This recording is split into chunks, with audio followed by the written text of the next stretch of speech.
Salam sukacita bagi semua umat Tuhan dimanapun Anda berada. Kami kembali hadir pada kesempatan ini untuk berbagi kasih. Dan kami terus berdoa supaya kita semua mengalami pertumbuhan iman yang baik. Sehingga semua kehendak Bapa di surga bisa tergenapi di dalam hidup kita. Pada kesempatan ini kami secara khusus ingin memberikan penjelasan terhadap pertanyaan yang muncul. Pertanyaannya seperti ini. Kok Tuhan berpuasa? Kenapa Tuhan harus berpuasa? Ini dari beberapa pihak dan orang-orang Kristen bertanya seperti itu. Seharusnya kalau dia Tuhan kan tidak perlu puasa. Dan juga ada beberapa ustadz yang memunculkan pertanyaan yang sama. Kok Tuhannya orang Kristen berpuasa?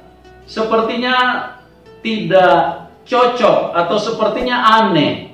Dia Tuhan, tapi dia juga berpuasa.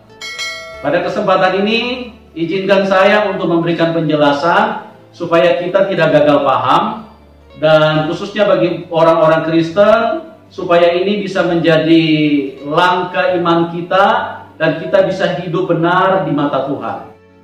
Ada penjelasan yang sudah beredar di kalangan umat Kristen, di mana mengatakan kenapa Tuhan Yesus berpuasa? Karena dia mau melakukan pelayanan. Dan ini jawaban yang tidak terlalu esensi. Apa sebetulnya tujuan dari Tuhan Yesus melakukan puasa?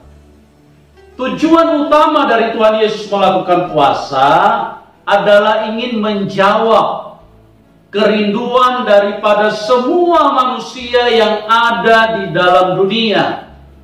Karena semua manusia yang ada di dalam dunia punya satu harapan, punya satu cita-cita, punya satu impian, punya satu keinginan yang sangat besar supaya mereka bisa masuk surga. Kalau Anda tidak percaya, boleh tanya kepada setiap orang yang Anda jumpai. Apakah kalian ingin ke surga atau ke neraka? Semua manusia pasti menginginkan untuk ke surga. Tuhan Yesus berpuasa itu artinya dia sementara memberitahukan satu cara, dia sementara menunjukkan satu jalan, sehingga kita bisa sampai ke surga yang menjadi impian kita semua. Karena pada saat kita berpuasa, artinya kita mengambil sebuah langkah kehidupan secara roh. Dalam firman Tuhan ada dua jenis kehidupan, baik dan jahat, salah dan benar, terang dan gelap, Tuhan dan iblis. Kehidupan di dalam roh itu adalah kehidupan bersama dengan Tuhan. Kehidupan di dalam daging itu adalah kehidupan bersama dengan iblis. Di sini manusia harus memilih. Dan Tuhan Yesus datang berpuasa untuk menunjukkan pilihan yang tepat bagi kita. Di mana pada saat kita memilih hidup secara roh, berarti kita memilih hidup bersama dengan Tuhan, hidup berjalan di dalam rencana Tuhan, yang artinya menjawab semua impian kita selama ini untuk bisa pulang dan sampai ke surga.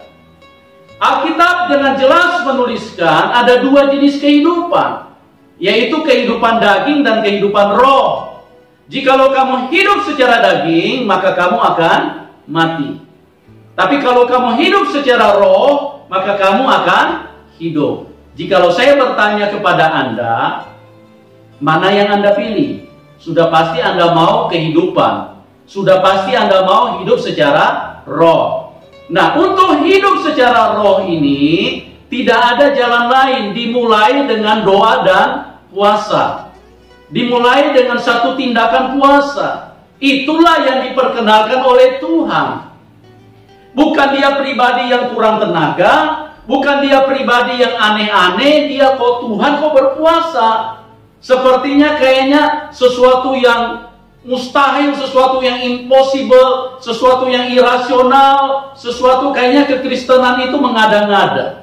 Bukan mengada-ngada. Anda yang gagal paham, Anda yang sesat pikir. Inilah sebuah kehidupan yang bagaimana Tuhan begitu mengasihi manusia.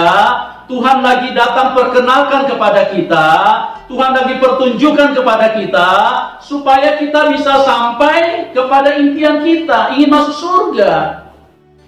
Kita akan dengarkan dulu 1-2 ayat di dalam firman Tuhan yang menggambarkan bagaimana seseorang hidup dari daging dan bagaimana seseorang yang hidup oleh roh. Jikalau manusia hidup dari daging, maka dia akan mati. Jikalau seseorang hidup oleh roh, maka dia akan hidup.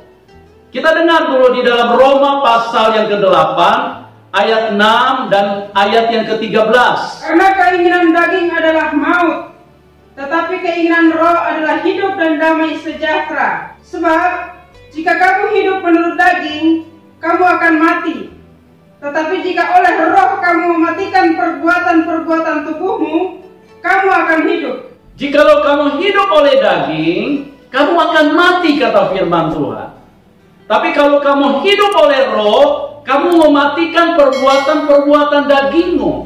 Jadi di dalam kehidupan manusia ini, ada dua kekuatan yang bekerja dan mempengaruhi kehidupan manusia. Yaitu Tuhan yang benar, Tuhan yang baik, yang mempengaruhi manusia untuk hidup di dalam roh. Dan ada satu pribadi yang namanya iblis yang mempengaruhi manusia untuk hidup secara daging.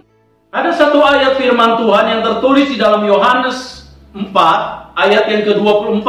Allah itu roh, dan barang siapa menyembah dia harus menyembahnya dalam roh dan kebenaran. Semua yang berurusan kepada Allah, semua yang berurusan kepada surga, itu jalannya harus melalui roh. Kehidupan secara roh. Tidak bisa kehidupan secara daging. Nah, tadi saya sudah katakan bahwa ada dua jenis kehidupan. Baik atau jahat. Benar atau salah. Hidup atau mati. Tuhan atau iblis. Kita tidak bisa memilih kedua-duanya. Kita tidak bisa sandingkan antara terang dengan gelap. Kita tidak bisa sandingkan antara salah dengan benar. Itu tidak bisa ketemu. Kalau kita mau menuju kepada Allah, kita mau hidup masuk ke dalam kerajaan surga, kita harus hidup secara roh. Urusan ketuhan itu adalah urusan roh. Di sini saya ingin jelaskan kepada kita, kenapa Tuhan Yesus berpuasa.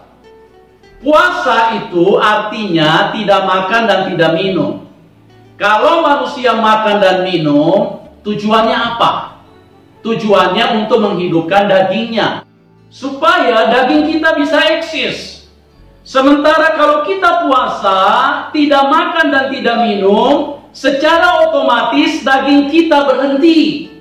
Bagaimana cara untuk menghentikan kehidupan di dalam daging? Itu hanya satu jalan, tidak makan dan tidak minum. Harus ada puasa.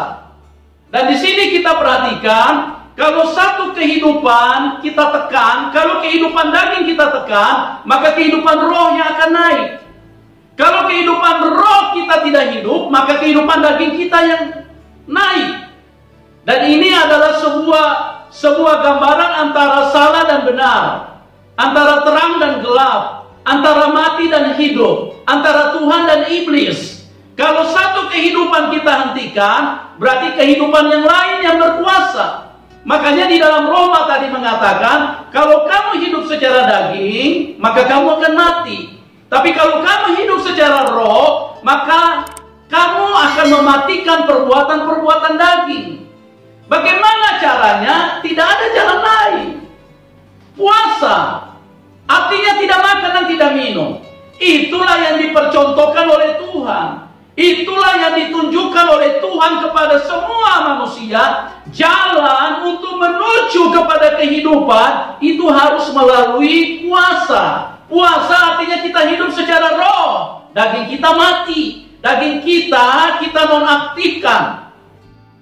Kenapa Tuhan Yesus berpuasa? Tuhan Yesus sementara membuat jalan bagi kita semua. Supaya kita bisa lewat di jalan itu. Firman Tuhan berkata, akulah jalan kebenaran dan hidup. Tidak ada seorang yang bisa sampai kepada Bapa kalau tidak melalui aku. Nah, jalan ini lagi Tuhan buat dan Tuhan mau untuk kita lewat di situ. Jalan apa itu? Jalan puasa. Artinya kita harus matikan daging kita. Bagaimana caranya? Kembali lagi, tidak makan dan tidak minum. Makanya kalau orang bertanya, kenapa Tuhan puasa? Tuhan sayang sama manusia, Tuhan sayang sama Anda, Tuhan mengasihi kita semua, Tuhan lagi buat jalan supaya kita tinggal. Sudah ada contoh nih, tinggal ikut saja bos. Sudah ada jalannya, tinggal lewat saja.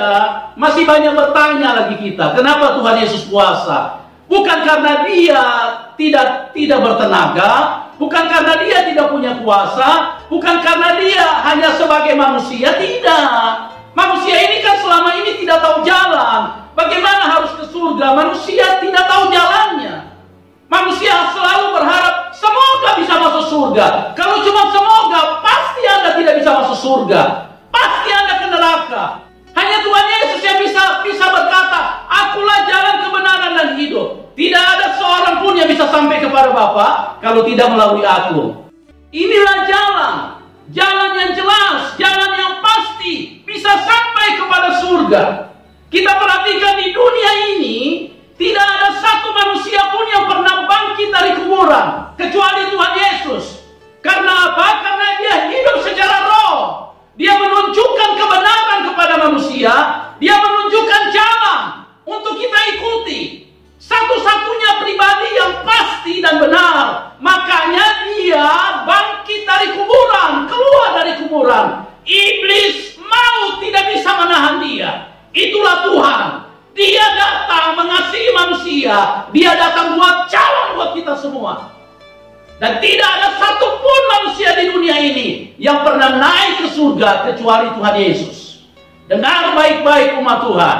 Dengar baik-baik orang yang suka bertanya, kenapa Tuhan Yesus berpuasa? Jawabannya karena dia mengasihi Anda. Dia buat jalan buat kita semua. Kalau kita mau naik ke surga terangkat seperti dia, ikutilah puasa. Puasa artinya matikan dagingmu, hiduplah secara roh. Karena Allah itu roh, di mana ada roh Allah, di situ ada kemerdekaan. Demikian yang saya bisa sampaikan. Tuhan Yesus memberkati kita semua. Amin.